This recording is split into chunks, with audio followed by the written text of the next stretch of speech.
c'est ici qu'il faut nécessairement faire un peu de théologie et un peu d'exégèse aussi et remonter assez haut.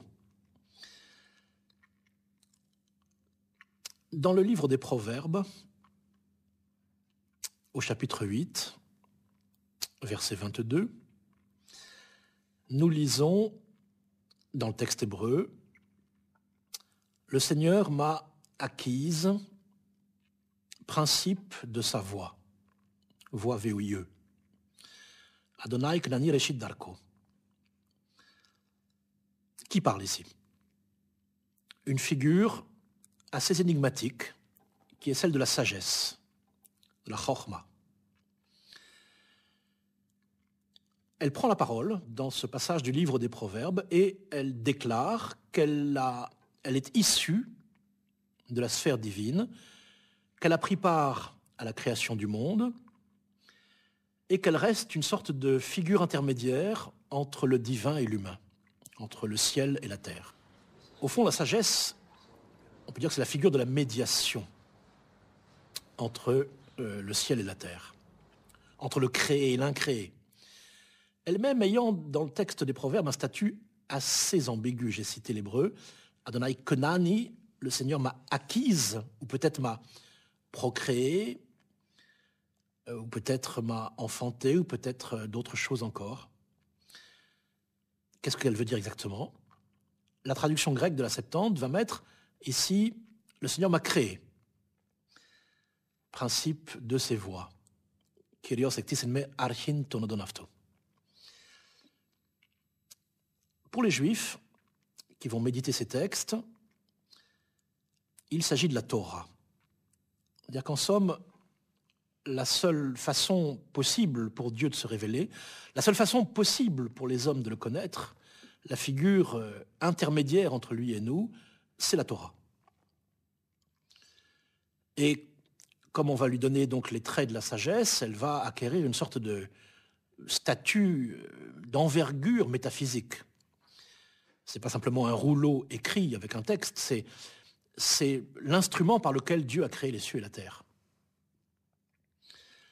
Et de cette relecture juive, on a pas mal d'attestations dans la littérature rabbinique, dans les grands midrashim, dans le Targum, dans le Talmud, etc. Côté chrétien, la décision évidemment va être différente. Et dès le Nouveau Testament, on voit se mettre en place les pierres d'attente d'une relecture tout à fait différente. La sagesse, c'est le Christ. C'est-à-dire que la figure intermédiaire, la figure qui révèle Dieu, la figure par laquelle nous pouvons avoir accès à Dieu, c'est celle du Christ, mais pas seulement de Jésus historique, d'un Christ métaphysique en quelque sorte, d'un Christ qui préexistait précisément à Jésus historique. Par exemple, si on prend le début de l'évangile de Jean, on voit que dès le commencement, le Verbe, alors ce n'est pas la sagesse ici, mais c'est une figure apparentée à celle de la sagesse, la parole. Dès le commencement, la parole était auprès de Dieu. Dès le commencement, la parole était Dieu. Et elle a pris chair. Elle est advenue chair, dit le verset 14. Et elle sera donc identifiée à Jésus de Nazareth. Donc déjà, plusieurs textes du Nouveau Testament déclarent la préexistence du Christ. Il vient de la sphère céleste, de la sphère divine. Il a quelque chose à voir directement avec Dieu, un peu comme la sagesse du livre des Proverbes et d'autres écrits apparentés. Mais son statut n'est pas très précis. Est-ce qu'il a été créé par Dieu avant tous les temps? C'est ce que semble dire l'Épître aux Colossiens, par exemple. Chapitre 1, verset 15, il est le premier-né de toute création, prototokos, ou de toute créature. Alors, il y a donc le prologue de l'évangile de Jean, ce texte de l'Épître aux Colossiens, peut-être le prologue de l'Épître aux Hébreux aussi. Comme ça, plusieurs textes qui tendent à faire penser que pour les chrétiens, c'est le Christ qui prend la place de la sagesse, un peu comme pour les Juifs, c'est la Torah qui l'avait remplacé, détrôné. Et donc, ça devient d'ailleurs très intéressant de constater que la véritable différence entre Juifs et chrétiens porte sur cette figure sapientielle, pour les uns la Torah, pour les autres le Christ. J'ai envie de dire que jusque-là, tout le monde est d'accord, je suis côté chrétien. Après le Nouveau Testament, plusieurs auteurs, notamment Origène au IIIe siècle, vont énormément développer cette thématique. Mais encore une fois, en laissant les choses dans un certain flou.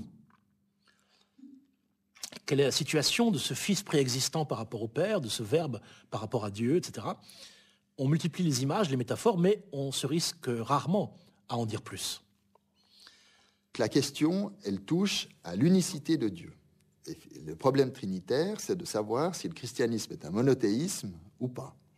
Et tout le monde était d'accord pour dire que le christianisme était un monothéisme, mais ensuite, l'esprit spéculatif grec avait besoin d'aller un peu plus loin pour distinguer dans l'unité divine des fonctions différentes, celle du Père, celle du Fils, puis plus tard, enfin, celle de l'Esprit.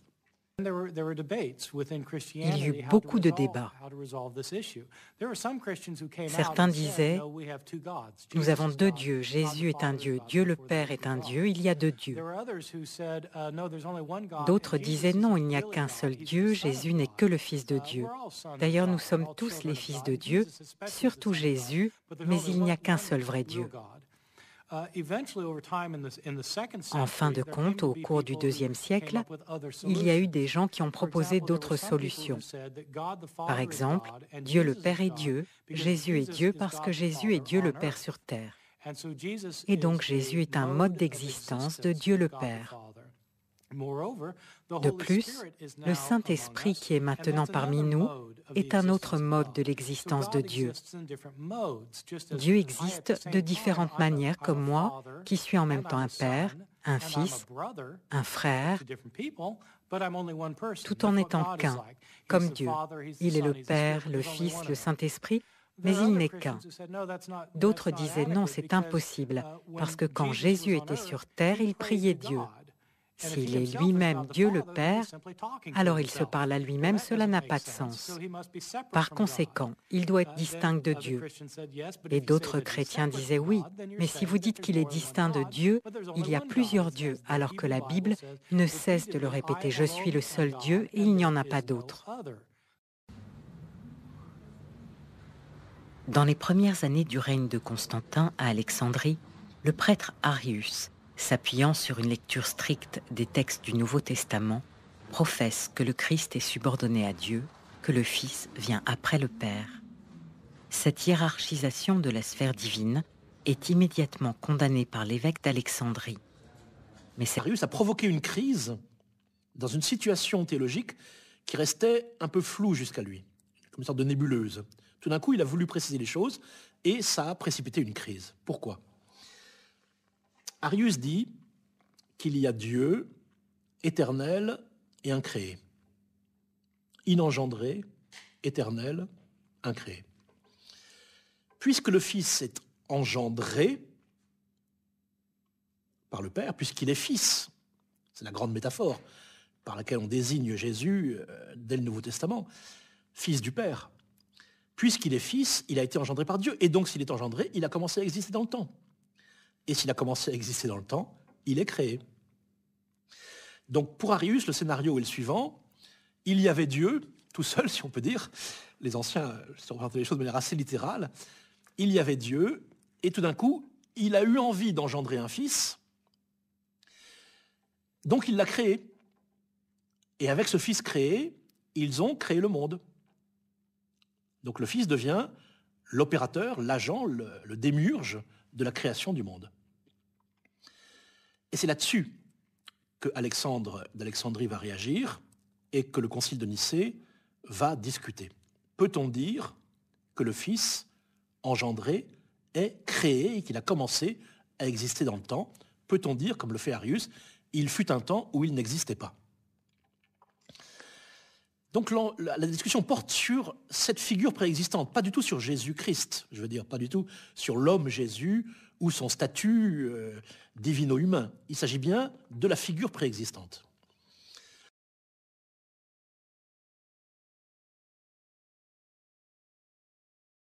Le conflit théologique entre les partisans d'Arius et ses adversaires s'envenime au point qu'en 325, Constantin ordonne la tenue d'un concile. Le concile se réunit à Nicée, non loin de Constantinople, dont l'empereur veut faire sa capitale, la Nouvelle Rome. Le concile de Nicée a été motivé par deux choses. Fixer une date de Pâques unique, puisqu'il y avait encore divergence chez les chrétiens, et ensuite régler ce problème autour d'Arius. Donc Constantin a essayé d'abord de régler ce problème à sa manière. Quand il apprend que l'église d'Alexandrie, entre autres, est troublée par l'enseignement d'Arius, qu'il y a divergence entre l'évêque Alexandre et Arius, il envoie une lettre aux deux. Et nous avons cette lettre, fort intéressante, et qui leur dit, mais enfin, arrêtez un petit peu de vous disputer sur cette question un peu secondaire. C'est une question qui n'a pas beaucoup d'intérêt, c'est une question d'interprétation des textes. Donc, il demande, au fond, qu'on s'accorde sans histoire. Mais effectivement, ça ne marche pas et le débat continue, d'où cette convocation du Concile de Nicée. Voilà. Et on a souvent laissé entendre que la question qui était posée au Concile de Nicée était de savoir si le Christ était Dieu, s'il était divin ou pas. Ça, c'est la question christologique.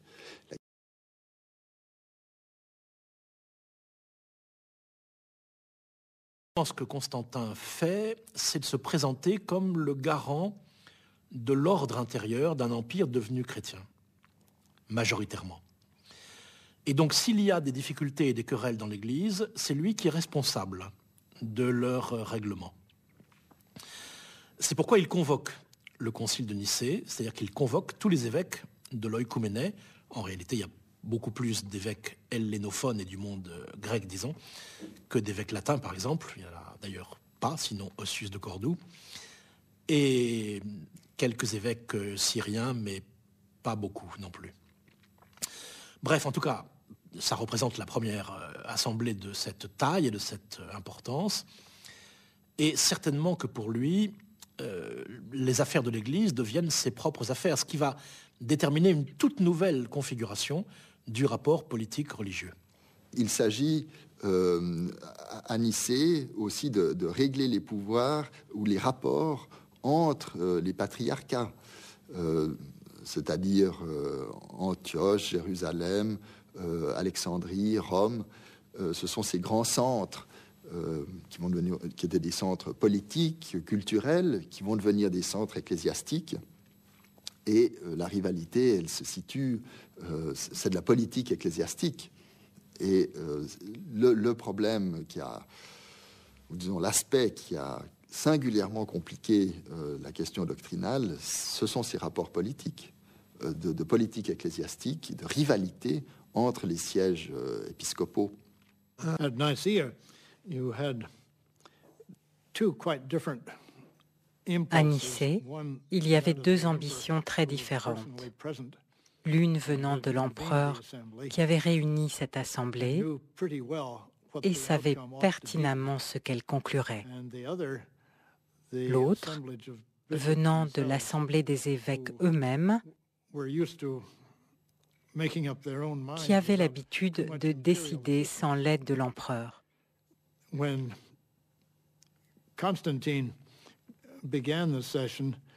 Quand Constantin ouvre la séance, on comprend d'après les récits qui en ont été donnés qu'il essaye d'être respectueux et de mettre les évêques à l'aise.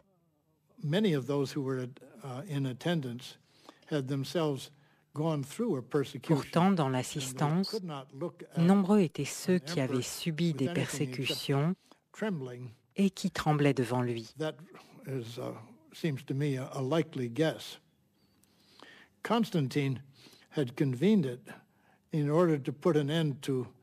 Constantin les avait convoqués pour mettre fin à leur chamaillerie plutôt qu'à des fausses croyances.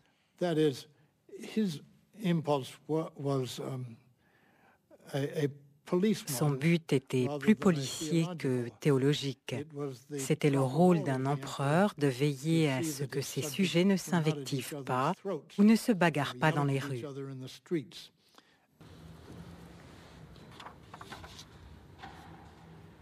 Qu'on imagine 200 à 300 participants, prêtres, diacres, évêques, venus dans leur immense majorité des provinces d'Orient, alors que pour l'Occident, Seuls se sont déplacés un évêque d'Italie, un d'Espagne, un évêque de Gaule, un d'Afrique, l'évêque de Rome n'étant représenté que par 2 observateurs. C'est une assemblée d'hommes portant dans leur chair les stigmates des persécutions que Constantin accueille désormais comme des frères dans sa résidence d'été.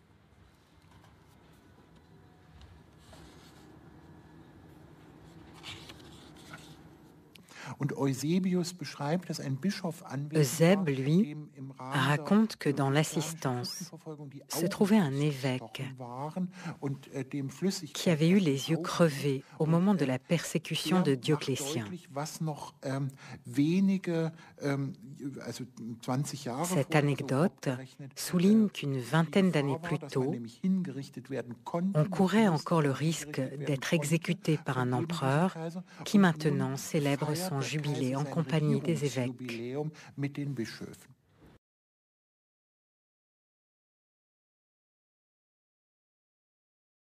Après qu'il se fut assis, l'empereur parla d'une voix douce en ces termes. « J'avais un ardent désir, mes très chers, de vous voir rassemblés. Aujourd'hui, mon vœu est réalisé. Aussi, je remercie Dieu, le Roi suprême, qui, outre les innombrables bienfaits dont il m'a comblé, m'a accordé la grâce, la plus grande de toutes, de vous réunir tous et d'être témoins du concert de vos sentiments. Qu'aucun ennemi ne vienne donc désormais troubler cet heureux état de choses. Les divisions intestines de l'Église de Dieu me paraissent plus graves et plus dangereuses que les guerres et les autres conflits. Et elles me font plus de peine que tout le reste.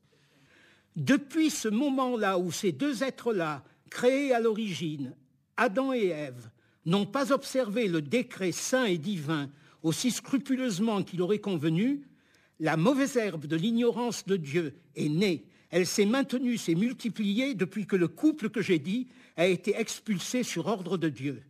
Cette mauvaise matière est allée si loin avec la perversité humaine que du levant aux régions du couchant, les fondements de l'humanité ont été condamnés. La domination du pouvoir ennemi, le diable, s'était emparée des pensées des hommes et les avait étouffés. Mais le décret divin comporte aussi, saint et immortel, l'infatigable commisération du Dieu Tout-Puissant. En effet, alors que, au long de tous les siècles, de toutes les journées passées, des masses innombrables de peuples avaient été réduites en esclavage, Dieu les a libérés de ce fardeau par moi, son serviteur, et il les mènera à l'éclat complet de la lumière éternelle. Voilà pourquoi, mes très chers frères les évêques, je suis persuadé, avec une très pure confiance en Dieu, que je suis désormais particulièrement distingué par une décision spéciale de la Providence et par les bienfaits éclatants qu'a eu pour moi notre Dieu éternel. À l'ouverture du concile, Constantin lui-même se présente devant le concile où il n'avait rien à faire, et c'est là qu'il leur fait le discours auquel je faisais allusion. Depuis qu'Adam et Ève ont fait la sottise de croquer la pomme, l'humanité est tombée dans un état catastrophique et les puissances du mal, les diables, ont tout dominé. Mais Dieu merci, le Seigneur m'a pris pour être son serviteur. Il a donné la victoire à mes armes. Grâce à moi, vous voyez que vous n'êtes plus persécutés et que votre religion est maintenant reconnue. C'est moi qui ai reconstruit la maison de Dieu. Je suis l'homme le plus important depuis Adam et Ève. Alors en conséquence, je ne prendrai pas beaucoup la parole, mais laissez-moi assister à vos entretiens. Comment dire non?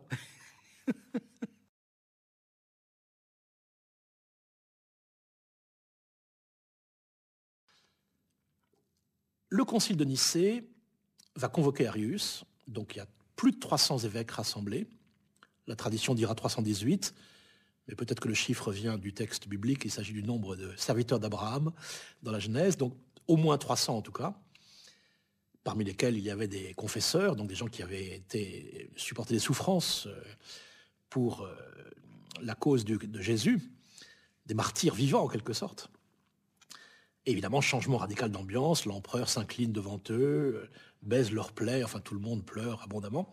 Et puis on commence la discussion et on convoque Arius, lequel se présente, défend ses thèses et on discute. Et on condamne Arius. Et pour bien enfoncer le clou en quelque sorte, on va décider de rédiger une profession de foi. Alors, à vrai dire, il ne la rédige pas ex nihilo. Toutes les églises avaient un peu leur credo à ce moment-là. D'ailleurs, autant d'églises, autant de credos différents, même si les grandes lignes étaient les mêmes. Et ce texte servait lors des baptêmes d'adultes. Donc le candidat devait réciter la profession de foi de l'église locale. Donc Eusèbe de Césarée, qui est un des évêques participant au concile, propose son symbole, l'église de Césarée. On le prend, on le retouche, on le réécrit, et on l'impose comme formule de foi orthodoxe. Dans ce texte, que nous connaissons encore aujourd'hui, puisqu'il sera réécrit par le concile suivant, Constantinople, d'où son nom officiel, symbole de Nicée-Constantinople, il est en usage dans nos églises, en principe le dimanche, on le récite comme profession de foi. Et que récitons-nous le dimanche dans nos professions de foi à propos de la figure préexistante du Fils, engendré, non pas créé, de même nature que le Père. Engendré, non pas créé, contrarius, de même nature, alors voilà ce qu'ajoute le concile de Nicée, le fameux mot homoousios. Homoousios, dans ousios il y a ousia, l'essence. Ça vient du verbe être en grec, eimi. C'est un mot philosophique difficile à traduire en fait, de même substance, de même essence que le Père. Alors, tout le monde souscrit à ce texte, on applaudit, etc., sauf 2 évêques qui d'emblée le refusent et qui sont illico excommuniés. Et le concile se sépare, on est en 325, en principe, l'affaire Arius est réglée. Quel est l'enjeu de toute cette affaire? C'est qu'on a hissé la figure du Fils à égalité absolue avec Dieu, jusque dans ses origines. En somme, on dit bien qu'il y a Père et Fils, c'est-à-dire qu'il y a une relation d'engendrement, mais aucune antériorité chronologique de Dieu, Père, par rapport au Fils. C'est l'engendrement lui-même qui est éternel. Dieu le Père, en quelque sorte, ne cesse pas d'engendrer son Fils. Et ce statut d'engendrement n'est pas le même que celui de créature. Donc, définitivement, la figure christique passe dans la sphère divine, passe à égalité complète avec Dieu. Je tiens à souligner que on va très progressivement trinitariser le problème, c'est-à-dire étendre ce statut divin du Fils à une 3e figure, celle de l'Esprit Saint, et donc aboutir au dogme trinitaire tel que nous le connaissons encore aujourd'hui. En affirmant le caractère incréé de la figure intermédiaire, de la figure sapientielle, il me semble que le christianisme rompt les dernières amarres du point de vue dogmatique avec le judaïsme. Car du côté juif, la Torah restera toujours une entité créée.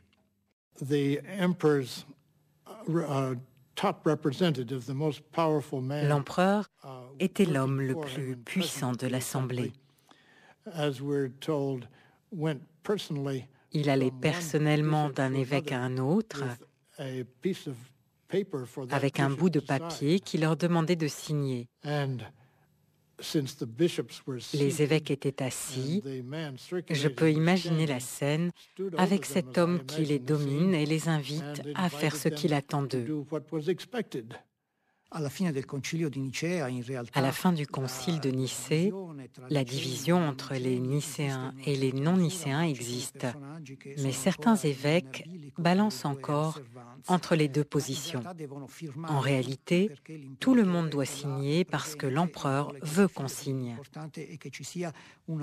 Il lui importe qu'il y ait une unité formelle. Seront privés de leurs sièges épiscopaux et exilés les évêques qui refusent ce que l'empereur considère comme l'orthodoxie. Donc, plus que la formation d'une orthodoxie, je parlerai de son contrôle politique. L'orthodoxie est fixée de façon particulièrement stricte parce que l'empereur a un pouvoir de contrôle.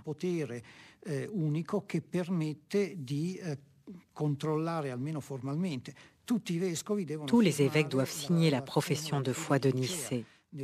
Au IIe siècle, cela aurait été impossible qu'ils acceptent cette formule de foi parce qu'il n'y avait pas d'autorité centrale. Or, il y en a une au IVe siècle. Après 2 mois de discussion, de mai à juin 325, l'Assemblée parvient à une solution de compromis. Dans sa vie de Constantin, Eusèbe de Césarée raconte la conclusion du concile comme une apothéose.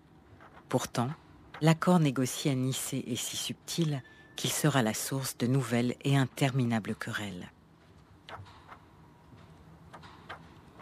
Et très souvent, ça sera le cas dans l'histoire de l'Église, un concile provoque plus de turbulences que celles qui l'ont précédé.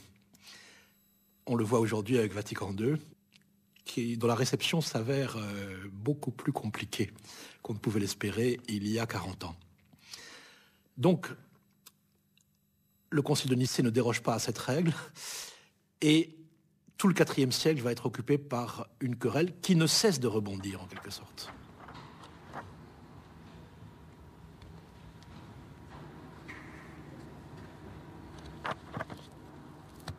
C'est pourquoi ils vont proposer d'autres possibilités. Alors, quand on fait la liste, c'est presque amusant, parce que aujourd'hui, ça nous paraît presque du chinois, alors que c'est du grec. Certains vont dire, plutôt que homoousios, il faudrait mieux mettre homoiousios. Non pas d'une essence homos, absolument identique, mais d'une essence homoios, semblable, comparable. D'autres vont dire, c'est pas la peine de garder le mot ousia, qui est un mot trop peu biblique, trop philosophique. Il vaut mieux l'enlever et dire simplement que le Fils est homoios. Au Père, il est semblable. Mais certains vont refuser complètement l'égalité et dire que le Fils est dissemblable, anomaios. Anomaios, en grec avec le alpha privatif. Donc on aura, alors les historiens de la théologie déterminent autant de groupes qu'il y a de vocables. Donc il y a les homoousiens, qui sont les nicéens, les partisans du concile de Nicée, de l'orthodoxie nicéenne. Mais il y a les homéousiens, ceux du homoiousios.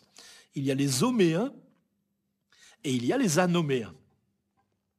Le concile de Nicée a créé plus de problèmes qu'il n'en a résolus. En effet, il a eu recours au symbole et au terme homoousios, consubstantiel, qui a été réfuté par presque tout le monde à l'époque. E quindi il Concilio di Nicea non risolse le cose Et donc le concile de Nicée, n'ayant pas réglé la question au cours des décennies suivantes, il y a eu de très nombreux conciles pour la résoudre. Poco chiaro nel risolvere I problemi. E possiamo tenere presente il fatto che Constantin lui-même n'a pas réussi à trancher le problème dans les années qui ont suivi.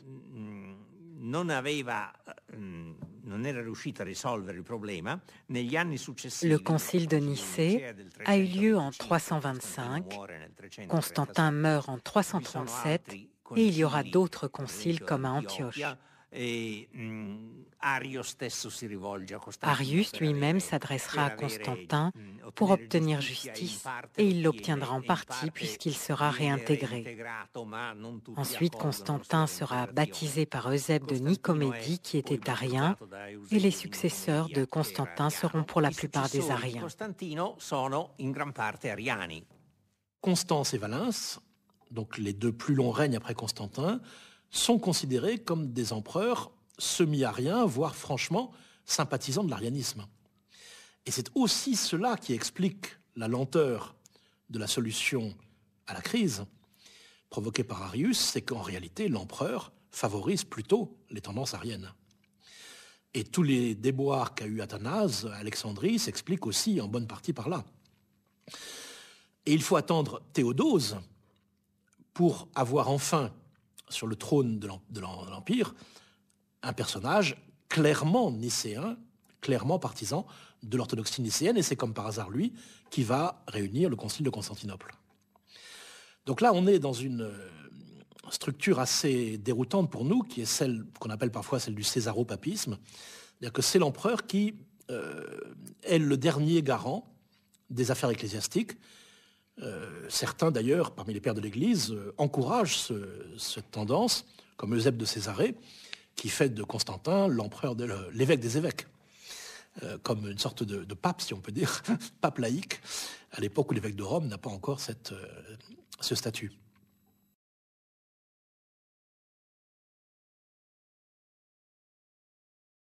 Questa è la teologia politica che costruisce Eusebio. La théologie construite par Eusèbe est une théologie politique de type vicaire. L'empereur devient le vicaire de Dieu sur terre, comme l'évêque est le vicaire du Christ dans l'Église. De là va naître toute la théologie du pontificat dans le milieu latin et médiéval. L'alliance entre l'Église et l'Empire célébrée par Eusèbe, au nom de Constantin, est une alliance entre deux figures de vicaires. L'évêque, qui est le vicaire du Christ à l'intérieur de l'Église, et d'autre part l'empereur, vicaire du Christ dans la vie civile.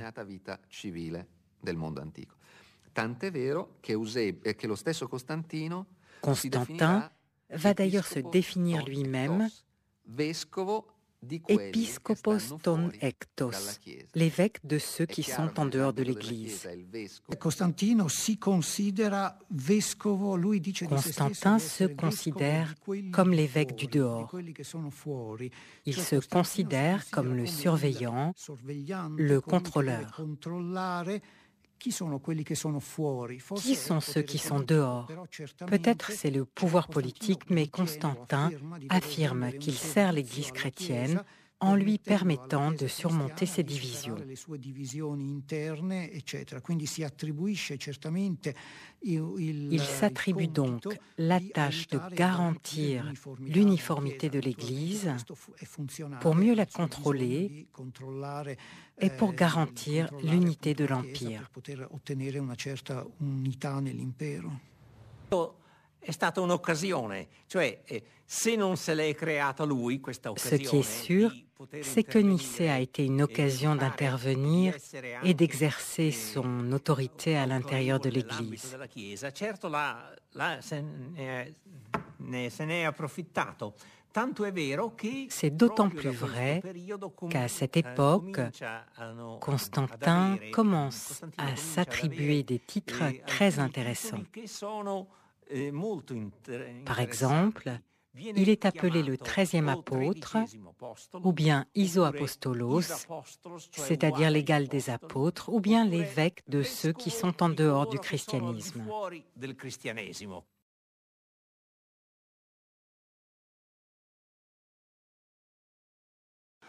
À en juger par ses actes, Constantin est chrétien. D'ailleurs, on le voit lorsqu'il est ensuite à Nicomédie et à fortiori à Constantinople. Il s'entoure d'évêques chrétiens.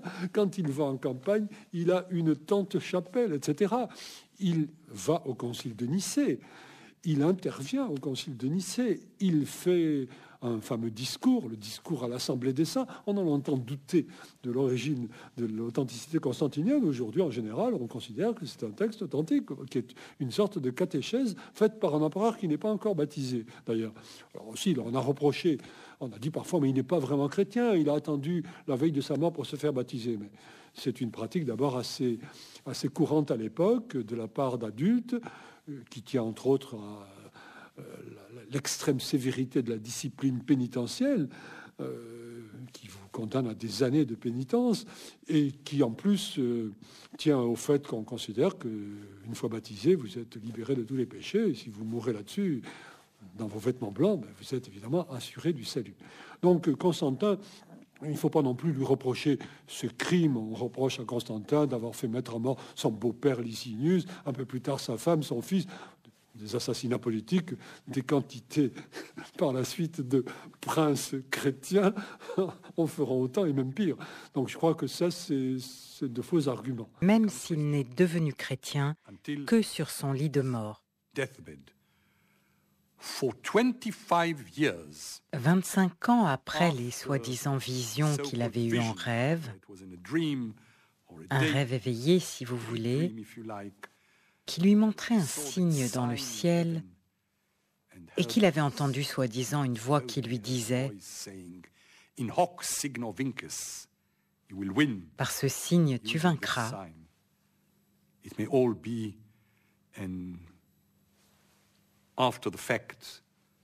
Même si cela a été raconté bien après, qu'importe, il a gagné la bataille contre Maxence, un de ses rivaux.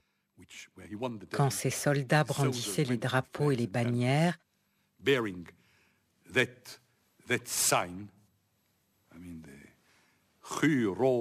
portant le qui et le rho, les premières lettres du mot Christos, malgré ça, Constantin a continué à pratiquer le paganisme. Il a construit de nouvelles églises, mais également beaucoup de temples païens, et toute sa vie, il a participé au culte des idoles.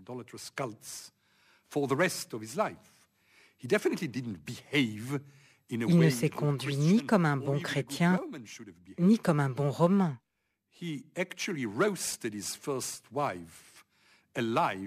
On raconte qu'il a fait bouillir vivante sa première femme dans une baignoire en métal,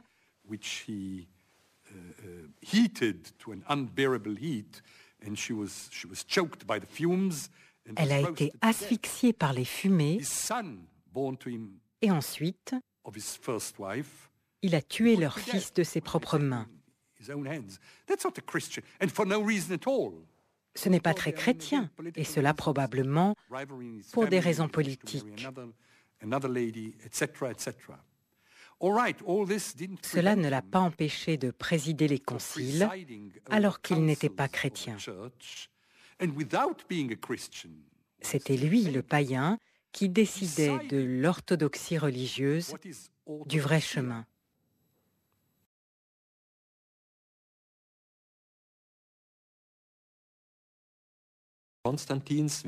Après sa mort, Constantin est consacré. Il est élevé au rang de Dieu comme tous les empereurs romains. À cette occasion, on frappe une monnaie. La pièce de consécration de Constantin le montre debout dans un quadrige qui monte au ciel.